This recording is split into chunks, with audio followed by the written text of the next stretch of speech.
When I think about all the different types of guitar pedals, there's one in particular that I feel is often overlooked and underappreciated, and that's compressor pedals. Today I'm going to show you why these pedals are so useful, and I'm going to demonstrate how I use compression in my playing. If you're new here, welcome. My name's Cole. I make videos about music and gear. If that interests you, please consider subscribing to the channel and following me on my Instagram page at ColeGmusic. But alright, let's talk about compressor pedals. Before we dive in, let's briefly talk about what compression is and how it affects audio. In basically the most simplest terms possible, a compressor evens out your volume. It raises the level of your quietest notes and brings down the level of your highest notes so that they're all a uniform level. I could go into more details about how compression works, but all you really need to know for this video is that it makes your sound more balanced. Now honestly, I was really hesitant about compressor pedals. I figured, I like playing with a lot of dynamics. Why should I get something that limits them? And honestly, I don't think I'm alone. I think a lot of guitarists don't like compressors because of this reason. But something happened that made me change my mindset and at least made me open to trying a compressor. Back in 2021, I was rehearsing with Daryl Saves Lives, and I noticed that some of my more quiet guitar parts weren't cutting through well in rehearsal. I realized that maybe I needed to try out a compressor pedal. So I went to a local music shop and tried out the Keeley mini compressor, and from the moment I turned it on, I was sold. My tone felt immediately tighter and all the nuances in my playing were brought up to a normal level. I tried it out at the next DSL practice and it sounded great. All those parts that were getting lost in the mix were brought up nicely and could be clearly heard. Ever since I bought the Keeley mini compressor in 2021, it has lived on every single pedal board I've had. This is when I realized just how important compression was to my sound. Suddenly my guitar sound became so much more balanced and more well-rounded, especially for performing live and recording. For performing live, I didn't get lost in the mix anymore. My clean, very quietly picked guitar sound stood out just as much as my very heavy, overdriven guitar sounds. And for recording, I found that even just using a little bit of compression made my guitar take sound even more balanced and more uniform. And this meant that I could use less compression later on while mixing. I heard a quote years after I bought a compression pedal, and honestly, it perfectly summed up what compression pedals do. And unfortunately, I don't know who said it, but the quote was basically, mix engineers, recording engineers, live sound engineers, mastering engineers all use compression. Why not put it on your pedal board so you have a nicely compressed sound immediately? That quote really resonates with me, and it's how I view compression pedals now. Though I should say something very important. I primarily play alternative rock and rock adjacent music. The genre that you play will definitely dictate how or if you use compression. But I'm going to talk a little bit more about that in a little bit. First, I want to show you how I actually use compression. So let's talk a little bit about how I actually use a compressor. When I'm dialing in a compressor, I want it to be very, very subtle. I don't like the sound or the feel of a really compressed guitar. I essentially just want the compressor to catch the sound transients and either raise the volume slightly up or slightly down. Key emphasis on slightly. So when I'm using the Keeley mini compressor, or any compressor for that matter, I have it very, very subtle. So on the Keeley compressor right now, I have the compression knob at around 9 o'clock. So here's how my guitar sounds without any compression on it. I'm running into a quad cortex with a profile of a Mesa Boogie Fillmore 50.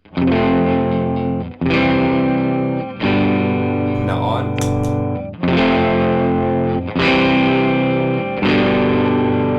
Now you're probably not going to notice too much difference, and that's good. I don't want you to notice that much difference. I notice that my sound gets a little bit more round, and I really love that sound. But you might notice it now a little bit more if I do some finger picking. So I'm just going to lightly play without a compressor, and then I'm going to add the compressor back in.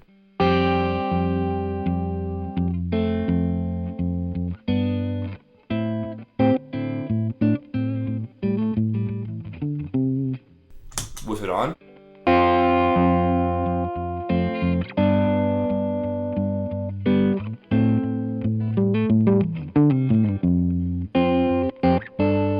Hear how that brought everything up really nicely?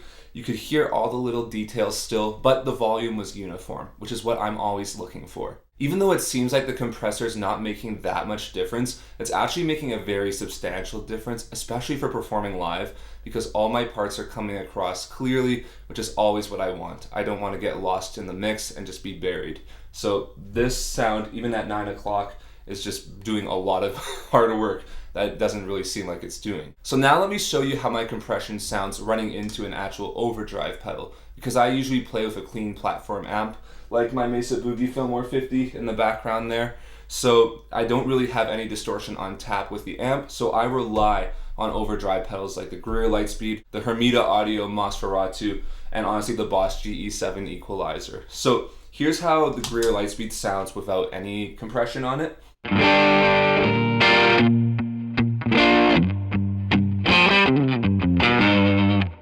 And now with some compression on it.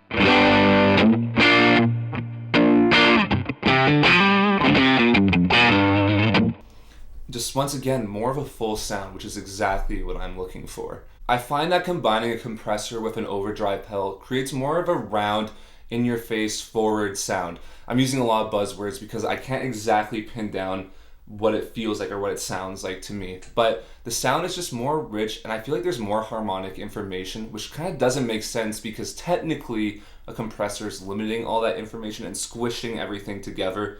But I think just because I'm using a more subtle compression, it's just nicely adding to my sound to create this roundness that I'm always looking for. Now, as I mentioned earlier, the type of music you play directly impacts how or if you use compression. For example, for me, I primarily play alternative rock and rock music. And in those genres, compression is required and honestly thrives. So it makes sense for me to use those live and while recording. But when I play other genres of music that are quieter or require more dynamic range like alternative folk, then I'm not going to reach for a compressor because I need my dynamics. So when you're considering using a compressor, you have to ask yourself two questions. One, what am I trying to achieve with the compressor? And two, what am I willing to sacrifice for it? Truthfully, I find compressors to be a real give and take relationship.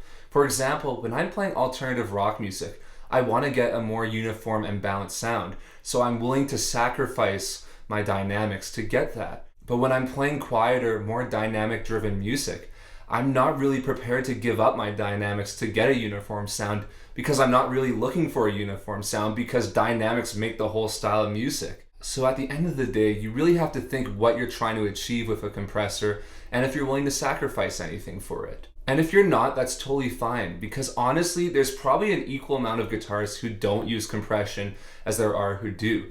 I like compression for some things, but it's not for everyone. And honestly, at the end of the day, it doesn't matter what everyone uses. It doesn't matter what I use. It matters what works for you. If you find that compression works great for your sound, use it. If you don't like it, don't use it. It doesn't matter. Whatever makes you happy at the end of the day is what matters. So that's why I use a compressor pedal and why I think you should use one too.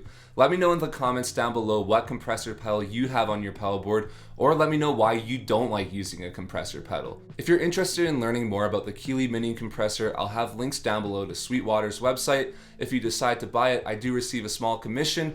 It's a great way to support the channel if you're looking at buying some new gear. If you enjoyed today's video, please consider liking it and subscribing to the channel and following me on my Instagram page at ColeGMusic. But anyways, thank you so much for watching today's video. I'm Cole, and I'll see you in the next one.